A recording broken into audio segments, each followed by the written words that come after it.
Hey guys, তোমাদের এত কমেন্টসের মধ্যে সবথেকে বেশি কমেন্টস থেকে দিদি প্রচুর হেয়ার ফল হচ্ছে, কিছু উপায় বলো। চলো দেখি আজকে তোমাদের কি উপায় বলা যায়। দেখো, আমি তো চুলটাকে শ্যাম্পু করে এসেছি, অবশ্যই কন্ডিশনার করেছি। তারপরে আজকে তোমাদের বলবো চুলটাকে কিভাবে সঠিক পদ্ধতিতে কম করবে। তোমরা চেষ্টা করবে সব সময় চুলটাকে কিন্তু নর্মাল হাওয়াতে ড্রাই করার। এবার যদি কারোর আমার মতন সমস্যা থাকে, মানে ঠান্ডা লেগে যাওয়ার, ঠান্ডা লেগে মাড়ি ফোলা, শরীরে ব্যথা, তো তাহলে তো অবশ্যই ড্রায়ার ইউজ করতে হবে। তবে চেষ্টা করবে ড্রায়ার যে নর্মাল হাওয়াটা সেটা দিয়ে চুলটাকে ড্রাই করার। এরপর তোমাদের যে পছন্দ মতো সিরাম আছে সেটাকে চুলে ভালো করে লাগিয়ে নেবে।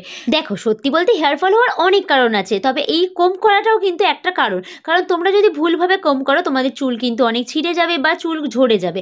তো সবার প্রথমে একটা মোটা শলার কম নেবে। আর চুলের কিন্তু স্ক্যাল্পের দিক থেকে কখনোই কম করা স্টার্ট করবে না, চুলটা ড্রাই করার পরে চুলের আগার দিক থেকে কম করা স্টার্ট করবে। এতে দেখবে অনেক হেয়ার ফল হওয়া কমে যাবে। এছাড়াও পার ডে 100টা হেয়ার ফল হওয়া নর্মাল ব্যাপার, এর থেকে যখন বেড়ে যায় তখন সেটা চিন্তার ব্যাপার।